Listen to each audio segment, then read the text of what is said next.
Puluhan rumah warga ludes terbakar.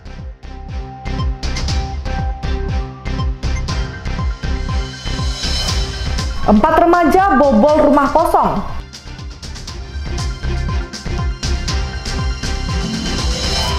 Taman remaja dan Tugu Keris objek wisata ramah lingkungan.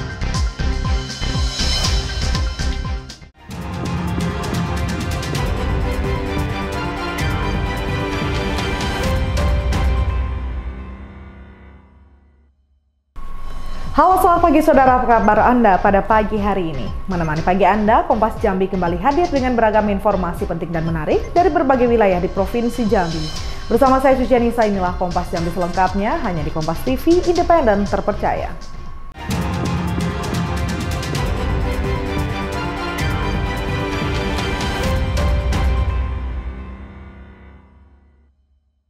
Kita awali informasi pertama, saudara. Puluhan rumah warga di RT 1, 2, 3, dan 5, Desa Sungai Dualap, Kecamatan Kuala Betara, Kabupaten Tanjung Jabung Barat, ludes dilalap si jago merah. Dalam kejadian ini tidak ada korban jiwa, namun kerugian ditaksir mencapai ratusan juta rupiah.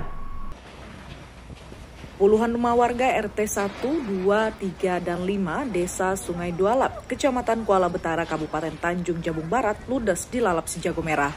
Dalam kejadian ini tidak ada korban jiwa, namun kerugian ditaksir mencapai ratusan juta rupiah. Kobaran api cukup besar membakar rumah warga, lantaran bangunan rumah semi permanen membuat api cepat merambat ke rumah warga lainnya. Api diduga berasal dari mesin genset, menimbulkan percikan api di dalam sebuah gudang minyak milik salah seorang warga. Dilaporkan bahwa telah terjadi kebakaran di Desa Sungai Dualap, diperkirakan sekitar pukul 10.15 menit. Begitu kami menerima laporan, petugas kami langsung meluncur ke lokasi karena lokasi jauh dari jangkauan armada dan pelayanan. Melalui sungai, kami terpaksa berusaha mencari armada, yaitu berupa speedboat, dengan membawa peralatan pemadam kebakaran, mesin, kabel, selang, dan 20 orang personil. Jarak tempuh yang kami lalui lebih kurang setengah jam. Alhamdulillah, begitu kami datang ke lokasi langsung melakukan pemadaman dan api dapat dipadamkan kira-kira 45 menit. Demikian dapat kami laporkan. Terima kasih. Untuk mengetahui pasti penyebab kebakaran, saat ini polisi tengah melakukan penyelidikan. Ratnasari, Kompas TV Jambi. Pemerintah Provinsi Bengkulu membebas tugaskan puluhan kepala dinas usai menerima persetujuan teknis dari Badan Kepegawaian Negara. Salah satu alasan pejabat eselon 2 ini dibebas tugaskan karena netralitas ASN di Pilkada lalu. Puluhan pejabat eselon 2 di lingkup pemerintah Provinsi Bengkulu dibebas tugaskan dari jabatan mereka sebagai kepala organisasi perangkat daerah usai Pemprov Bengkulu menerima persetujuan teknis dari Badan Kepegawaian Negara beberapa waktu lalu. Penjabat Sekretaris Daerah Provinsi Bengkulu Herwan Antoni menyebut, kebijakan itu sudah melalui proses sesuai dengan standar kriteria dan prosedur yang berlaku. Tidak secara rinci alasan pencopotan jabatan tersebut, namun Herwan tak menampik soal netralitas di Pilkada lalu, yang mana sejumlah kepala OPD sempat diperiksa atas kasus pemerasan yang dilakukan oleh mantan Gubernur Rohidin Mersyah untuk keperluan Pilkada. Yang jelas kita adalah berdasarkan persetujuan teknis dari BKN. Karena semua sekarang untuk rotasi dan mutasi harus mendapat persetujuan BKN. Artinya kalau BKN sudah mengeluarkan, artinya sudah sesuai dengan NSPK, norma standar prosedur dan kriteria. Artinya sudah memenuhi norma standar prosedur dan kriteria. Pasca pencopotan jabatan puluhan eselon 2 tersebut, Pemprov sudah menunjuk pengisi sementara jabatan yang kosong di sejumlah OPD. Bayazir Al-Rehan, Kompas TV Bengkulu. Saudara Kepala Staf Kepresidenan Letjen Purnawirawan AM Putranto meninjau pelaksanaan program makan bergizi gratis di Kota Bengkulu, memastikan menu yang disajikan sudah bernilai gizi serta disukai oleh para pelajar. Kepala Staf Kepresidenan Letjen Purnawirawan AM Putranto meninjau pelaksanaan program makan bergizi gratis di Kota Bengkulu, memastikan menu yang disajikan sudah bernilai gizi serta disukai oleh para pelajar. Putranto mengunjungi sejumlah sekolah dasar negeri dan sekolah menengah negeri di Kota Bengkulu. Satu persatu makanan yang disantap pelajar dicek guna memastikan sesuai dengan standar gizi yang diterapkan. Tidak hanya memantau pelaksanaan MBG, Kepala Staf Kepresidenan mendatangi Dapur Satuan Pelayanan Pemenuhan Gizi untuk melihat langsung proses penyediaan makanan. Dari hasil peninjauan tersebut meminta adanya perbaikan dapur yang mana peralatan dianggap belum lengkap, sehingga berdampak pada jumlah produksi makanan yang disiapkan.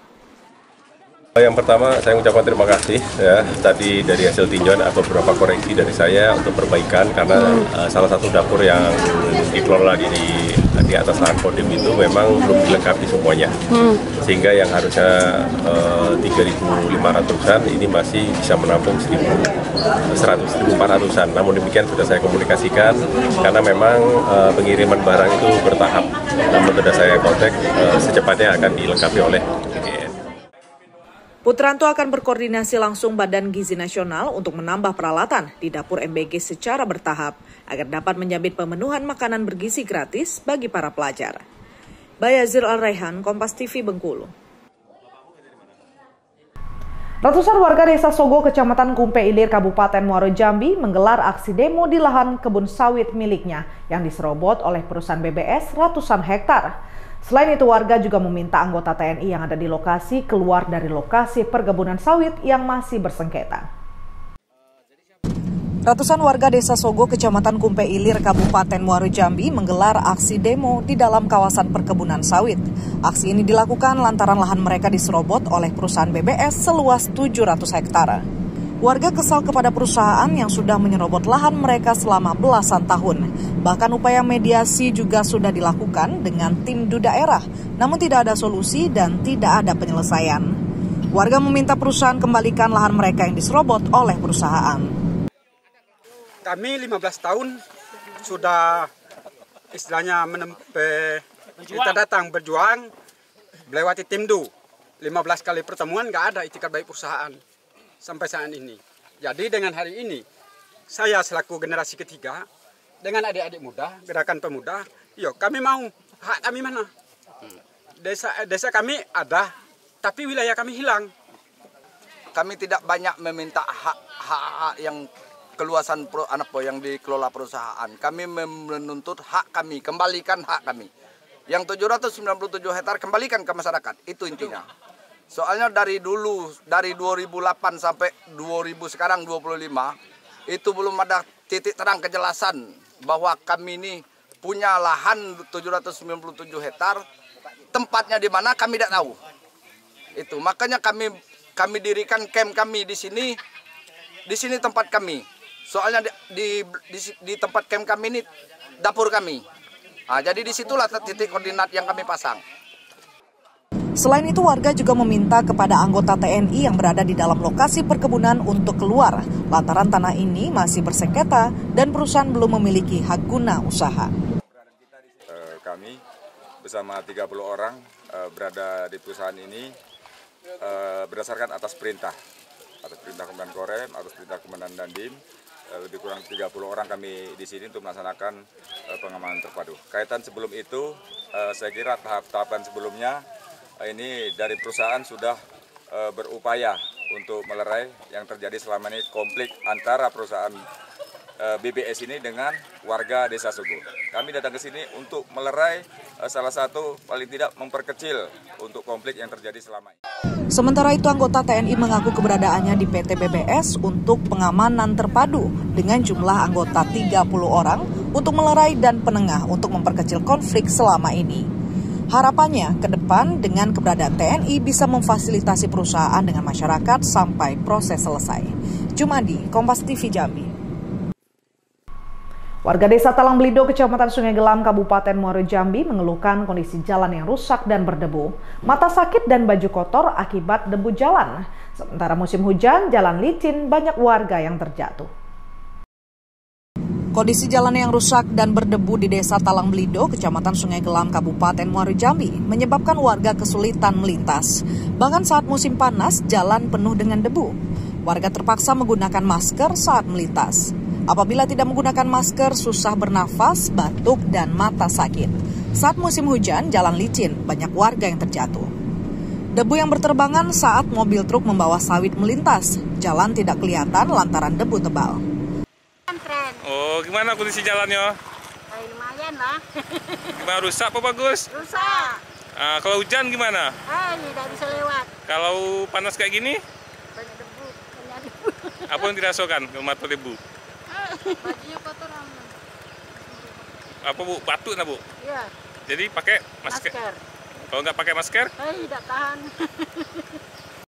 Sementara itu hal yang sama juga dirasakan oleh siswa yang hendak pergi ke sekolah.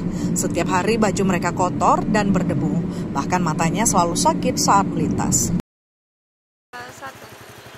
Ini jalannya gimana kondisi jalan ini? Debu Pak. Debu. Jadi kalau panas ini gimana? Itu kotor, berdebuan, nggak nampak jalan.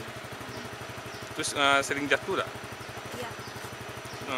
Mata sakit nggak tengah debu? Sakit Pak. Kalau bernapas? Bernapas iya susah.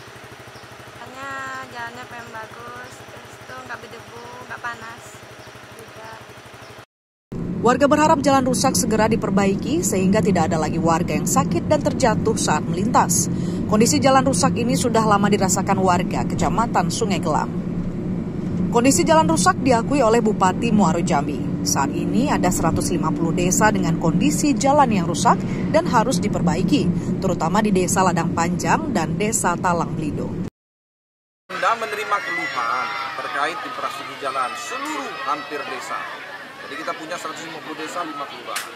Tidak terlepas dari Talang Blido, Ladang Panjang.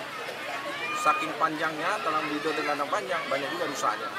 Maka dari itu ada kewenangan jalan yang memang kewenangan kabupaten. Nah, kemudian ada juga jalan-jalan kabupaten juga akan kita pikirkan bersama kepala desa dan masyarakat. Sesungguhnya membangun jalan ini kan ada kelas-kelasnya. 1 kilometer itu hampir makan 7 miliar 8 miliar. Jadi bisa juga pakai rigid beton, bisa juga pakai aspal, bisa saja pengerasan saja, bisa saja memuluskan, mempatching atau menghilangkan lubang-lubang. Jadi ini tergantung dengan pendanaan, kemudian opsi-opsi yang memang kita juga minta desa atau tokoh-tokoh masyarakat desa, perangkat desa juga berpikir bahwa sesungguhnya kami yang prioritas ini dulu. Karena ini akan juga tidak mungkin serta-merta seluruhnya akan kita bangun, tetapi juga harus bertahap. Jalan kabupaten akan segera dilakukan perbaikan secara bertahap, sedangkan jalan yang dilalui perusahaan diminta peran dari perusahaan untuk memperbaiki. Untuk pembangunan 1 km jalan membutuhkan dana 7 miliar rupiah. Jumadi, Kompas TV Jambi.